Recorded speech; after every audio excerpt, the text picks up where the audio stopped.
Oui, bonjour, chers amis. Aujourd'hui, je ne vais pas aborder un thème religieux, mais c'est un thème purement politique. Bon, aujourd'hui, nous voyons que ici en Europe, il existe des groupes qu'on appelle les, les combattants, hein, des groupes qui en ont marre des gouvernants africains, qui en ont marre des présidents africains.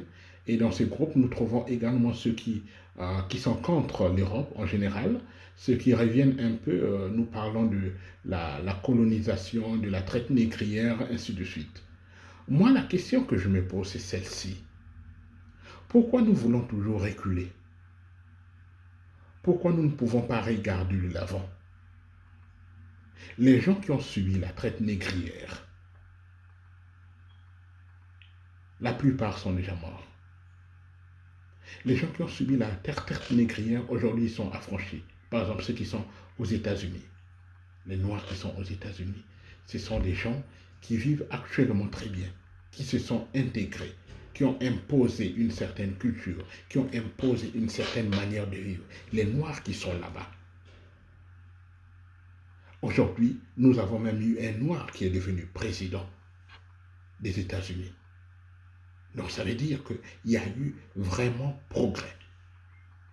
Mais ce qui m'inquiète aujourd'hui, c'est que nous voyons des Noirs, hein, il y a des télévisions entières, nous faisons comme un retour en arrière. Donc des nouveaux Aimé Césaire. Autant d'Aimé Césaire, il y avait une certaine réalité qui était là. L'Africain était critiqué. Nous étions critiqués que nous n'avions pas d'histoire, que nous n'avions pas de littérature, que nous étions des sous-humains. Et voilà qu'il y a eu ce mouvement de la négritude pour confirmer réellement que nous avons la raison comme tout le monde. Nous sommes hommes comme tout le monde. Mais cette histoire est déjà dépassée. Normalement, aujourd'hui, il faut que l'Africain se mette au même diapason que l'Européen. Le temps n'est plus aux pleurs. L'Africain ne doit plus pleurer aujourd'hui. L'Africain ne doit pas être là comme un gamin en train de pleurer. Comme un gamin toujours en train de jeter la faute sur l'autre. Mes chers amis, vous allez me dire que non, aujourd'hui, y a toujours la suprématie européenne. L'Europe a toujours la même mise sur l'Afrique. Peu importe.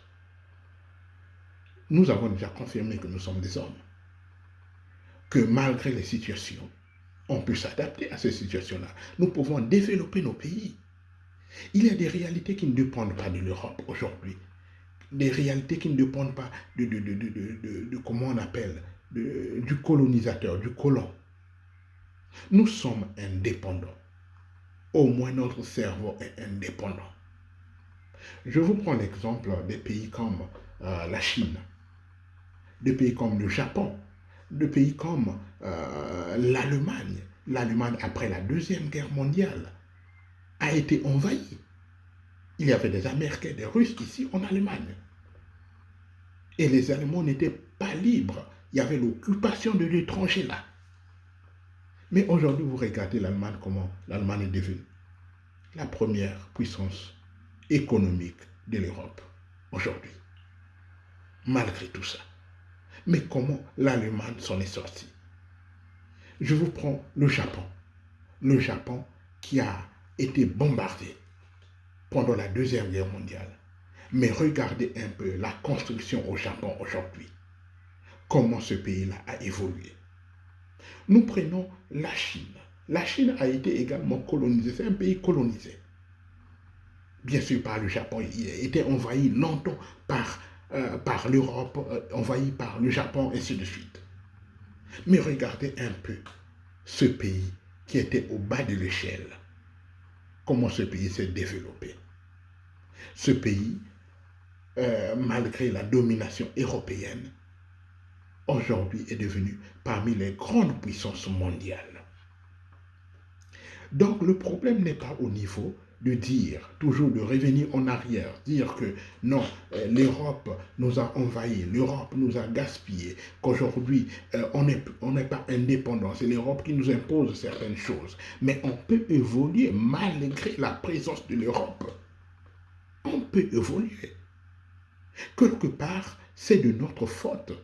Donc je peux dire que la faute nous incombe à 75% de l'évolution de l'Afrique. Et ça me fait un peu mal de voir, bon, Africa Media, c'est bien.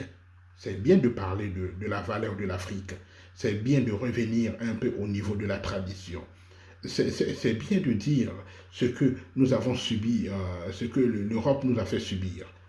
Mais aujourd'hui, c'est le moment de faire fonctionner nos ménages. Parce que ce que nous faisons dans Africa Media, aujourd'hui, c'est encore pour confirmer que sans l'Europe, nous ne pouvons pas nous développer. Mais pourquoi nous ne devons pas faire comme la Chine? Pourquoi nous ne pouvons pas faire comme l'Allemagne, qui, malgré l'envahissement, malgré la présence de l'envahisseur dans leur pays, mais ils se sont développés. Donc le problème ici, c'est le problème de la prise de conscience de chaque Africain. La prise de conscience, la créativité de l'Africain, c'est aujourd'hui qu'on doit faire fonctionner notre intelligence, voir comment nous pouvons développer le pays. Le grand problème se situe à ce niveau-là. Le problème n'est pas dire que non, toujours en train de pleurer, toujours en train de crier, le cri de l'homme africain, comme l'avait écrit Jean-Marc Ella. Oui, c'est bien de crier, mais nous sommes devenus des adultes. Un adulte, c'est cette personne qui n'est plus vraiment totalement, dépendante de ses parents. Quand on pleure, quand on accuse, à ce moment-là, on est adolescent. Mais quand on veut devenir adulte, il faut transcender tout cela. Il faut traverser cette étape-là. Et l'Africain aujourd'hui doit pouvoir traverser l'étape. Aujourd'hui, ça ne sert pas de toujours réclamer ce que nous avions fait au passé. De toujours dire que non, les mathématiques, c'est l'Africain qui a créé les mathématiques, c'est l'Africain qui a créé, comment on appelle, la science, que la santé africaine, le système sanitaire africain dans le temps était vraiment très développé, ainsi de suite. Oui, c'est bien de rêver dans le passé, mais aujourd'hui, nous devons regarder l'avenir. Nous devons regarder ce que nous pouvons faire pour faire évoluer ce pays. Nous devons faire fonctionner nos ménages malgré qu'il y ait envahissement de l'Europe, malgré que nous sommes contrôlés par l'Europe, commencer à utiliser nos ménages pour faire progresser ce pays, pour faire progresser nos pays. Moi, je crois que c'est de là, c'est à partir de là que nous pouvons nous développer. Et surtout, nous ne pouvons pas dire que le développement de l'Afrique dépend tout simplement de nos chefs d'État. Non, le développement de l'Afrique dépend de tout le monde, de chaque Africain, dans le milieu où il se trouve. Qu'est-ce qu'il fait pour faire décoller le pays?